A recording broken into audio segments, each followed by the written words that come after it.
Film ini diawali dengan memperlihatkannya sebuah rumah di Korea dengan lingkungan yang sangat bersih, asri, adem, dan tiris nyelecap dugi ka ubun-ubun. Di mana di dalam rumah tersebut terdapat seorang pria paruh baya yang terlihat sedang membersihkan lantai di rumahnya. Pria tersebut bernama Pak Won-gi. Ia sendiri merupakan pensiunan yang sudah tidak bekerja dan statusnya sebagai duda. Diceritakan bahwa istrinya si Pak Won-gi ini sudah meninggal beberapa tahun yang lalu. Tak lama kemudian terdengar ada seseorang yang mengetuk pintu rumahnya. Ia kemudian membukakan pintunya dan ternyata yang datang adalah seorang wanita yang dimana ia adalah anaknya Pak Won-gi satu-satunya. Wanita tersebut bernama Unji. Ia adalah seorang mahasiswi yang tengah belajar di salah satu universitas di kota Seoul. Won-gi kemudian mengatakan pada anaknya itu, "Kenapa kau datang tiba-tiba kemari?" Unji kemudian menjelaskan bahwa saat ini ia sedang liburan sekolah dan ingin menghabiskan waktu liburannya di rumah ayahnya dengan ayahnya tercinta. Mendengar hal itu, Won-gi pun terlihat sangat senang sebab sudah lama sekali dia tidak bertemu dengan anak satu-satunya itu.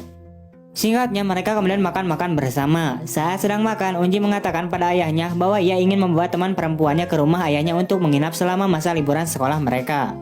Akan tetapi, Won-gi menolaknya dan tidak mengizinkan kalau anaknya itu membawa orang asing untuk menginap di rumah tersebut. Sementara itu, Unji terus meyakinkan kepada ayahnya bahwa teman sekolahnya itu akan membantu membersihkan rumah ayahnya selama ia menginap, dan ia juga mengatakan bahwa ada kamar kosong di lantai atas. Pada akhirnya, Won-gi menyerah dan mengizinkan anaknya untuk membuat temannya menginap di rumahnya. Singkatnya, Won-gi kemudian membereskan dan membersihkan kamar kosong itu untuk ditempati teman anaknya yang akan datang di hari itu juga. Namun saat membereskan laci, tiba-tiba saja dia menemukan foto almarhum istrinya yang sangat dia sayangi. Tak lama kemudian, Unji memanggil ayahnya itu sebab temannya yang dia ceritakan itu sudah datang. Sementara itu, Unji sedang mempersilahkan temannya itu untuk masuk ke dalam rumah. Pak Won-gi kemudian terkejut melihat teman anaknya itu. Diceritakan bahwa wajah teman anaknya itu sangat mirip dengan wajah almarhum istrinya. Gadis tersebut bernama Seyung. Ia pun memberikan salam kepada Pak Won-gi, si pemilik rumah yang akan menampungnya untuk sementara waktu. Setelah itu, Pak Won-gi masuk ke kamarnya dan melihat foto almarhum istrinya. Di sini, ia masih tak menyangka bila wajah si Seyung sangat mirip dengan wajah almarhum istrinya itu. Di malam harinya, terlihat mereka bertiga yang sedang makan malam bersama. Setelah selesai makan, mereka kemudian langsung bersulang untuk mabok ciu. Beberapa saat kemudian, Unji lalu izin dulu untuk pergi ke toilet. Sementara itu, Seyung yang sudah mabok berat, ia malah mendekati Pak Won-gi dan bersandar di bahunya Pak Won-gi.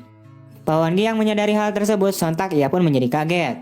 Pak Won-gi pun langsung menghindari si Seyung, namun Seyung ini malah menggandeng tangannya si Pak Won-gi ini. Tak lama kemudian, Unji akhirnya kembali dan menciduk mereka. Seketika itu pula, Pak Won-gi ruas kaget dan melepaskan Seyung dari bahunya. Unji lalu mengatakan, "Kalian berdua sedang ngapain?" Ayahnya kemudian menjelaskan bahwa si Seyung ini sudah mabuk berat dan menyuruh Unji untuk mengantarkannya ke kamar beristirahat. Keesokan harinya terlihat Pak Won-gi yang baru saja bangun tidur dengan ekspresi yang sangat meruaskan terkaget, di mana ia malah bermimpi telah bermantap-mantap dengan si Seyung. Ia pun langsung menampar-nampar wajahnya dan berkata bahwa dirinya sudah gila karena memimpikan si Seyung teman anaknya itu. Singkatnya, Pak Won-gi kemudian terlihat sedang berjalan menuju ke toilet. Namun tiba-tiba saja dia dikagetkan oleh si kunyuk Seyung yang tiba-tiba saja keluar dari toilet itu. Di sini Seyung lalu mengatakan apakah tidur Pak Won-gi nyenyak semalaman? Namun bukannya menjawab, Pak Won-gi ini malah memperhatikan gunung kembarnya si Seyung yang masih kecil. Setelah itu, Seyung pun pergi ke kamarnya dan langsung kutak-ketik di laptopnya. Diceritakan bahwa ternyata si Seyung ini merupakan seorang penulis novel. Beberapa waktu kemudian, setelah ia kehabisan ide, tiba-tiba saja dia mendengar suara dari lantai bawah. Setelah didekati, ternyata sumber suara tersebut berasal dari Pak Won-gi yang sedang membersihkan karpet rumahnya. Melihat hal itu, Seyung pun langsung mengatakan bahwa dia ingin membantunya. Saat Seyung sedang membersihkannya, Pak Won-gi ini malah teringat istrinya dulu saat membersihkan karpet yang sama di rumahnya. Sadar bahwa dirinya ini kurang waras, ia kemudian beralasan mengatakan bahwa dia ingin pergi ke depan halaman rumah untuk olahraga ringan. Namun tiba-tiba saja ia melihat Unji yang sedang terlihat menunggu seseorang. Singkatnya, seorang pria kemudian datang dan turun dari mobilnya lalu memeluk si Unji. Diketahui bahwa pria tersebut adalah pacarnya si Seyung yang datang dari kota dan ia bernama Kim. Sementara itu, Seyung langsung menghampiri pacarnya itu. Dan dengan kampretnya, mereka malah celonos langsung masuk ke dalam rumah orang gitu aja dan mengabaikan sang pemilik rumah. Saat pemilik rumah sudah masuk ke dalam rumah, Pak Won-gi kemudian menanyakan tentang pria itu kepada anaknya. Unji lalu menjelaskan bahwa pria itu adalah pacarnya si Seyung. Sementara itu, Kim yang sudah tahu dan menyadari bahwa Pak Won-gi adalah sang pemilik rumah, ia pun langsung hormat dan menyapa Pak Won-gi. Setelah itu, Pak Won-gi kemudian mempersilahkan teman anaknya dan pacarnya itu untuk beristirahat di kamarnya si Seyung. Beberapa saat kemudian terlihat Pak Won-gi yang ingin menuju ke kamarnya yang juga di lantai atas. Tiba-tiba saja dia mendengar suara di dalam kamar si Seyung. Yang dimana suara pemersatu bangsa itu berasal dari si Seyung dan si Kim yang sedang berentap-entap. Waduh, enak bener ya udah numpang tinggal, numpang mandi, numpang makan di rumah orang, malah numpang bermantap-mantap pula, sungguh terlalu. Sementara itu, Pak Won Gi yang sudah tertahan mendengar suara itu, ia pun langsung bergegas untuk pergi. Di malam harinya, terlihat Seyung yang menghampiri Pak Won Gi yang sedang meminum bir. Di sini Seyung kemudian mengajak Pak Won Gi untuk minum bersama, namun secara bersamaan Kim juga turun. Saat Pak Won Gi melihat Kim, ia kemudian mengatakan bahwa dia sudah mengantuk dan ingin masuk ke kamarnya buat tidur. Setelah itu, Kim malah mengatakan bahwa dirinya curiga terhadap Seyung dan Pak Won Gi ada udang di balik bakwan.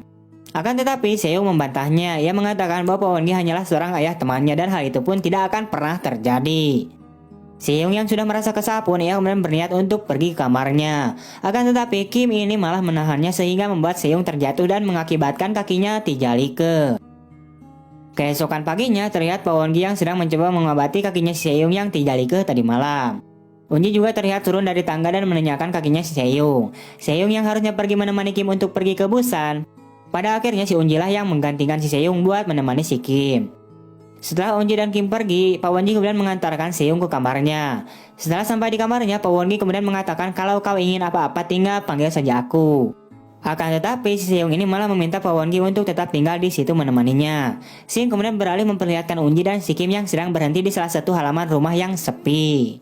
Di sini Kim kemudian memegang tangannya si Unji dan ternyata mereka berdua ini sudah berselingkuh dari lama di belakang si Seyung. Sementara itu, Unji pun menampaknya kesal dengan si Kim ini sebab ia sering melihat si Kim dengan si Seyung yang bermesraan di depannya. Akan tetapi Kim kemudian mengatakan dan ia juga meminta maaf kalau dia terpaksa menyampingkan perasaannya si Unji sebab mereka berdua ini malah menjalin hubungan secara diam-diam atau di belakang si Seyung. Setelah itu Kim langsung aja nyosor si Unji dan pada akhirnya mereka pun berentap-entap di dalam mobil.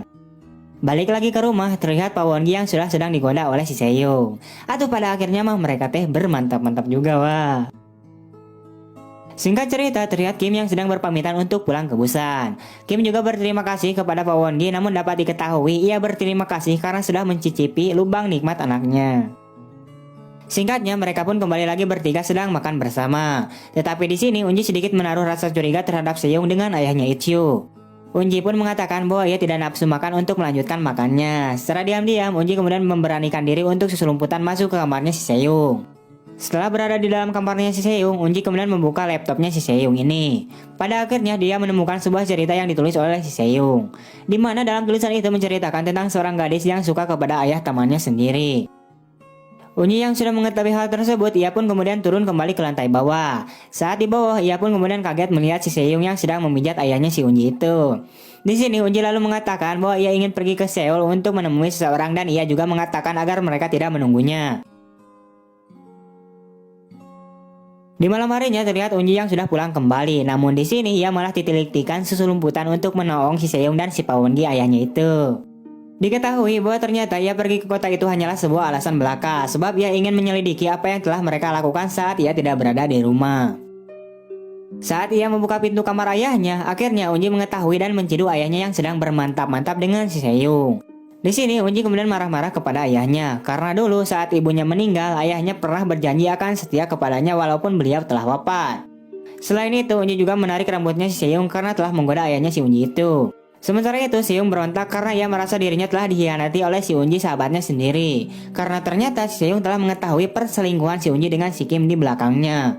Seyung kemudian mencekik lehernya si Unji. Melihat hal itu, Pak Won Gi kemudian memukul kepalanya si Seyung dengan sebuah pot bunga, sehingga mengakibatkan si Seyung ini mengalami pendarahan dan diduga dia meninggal dunia.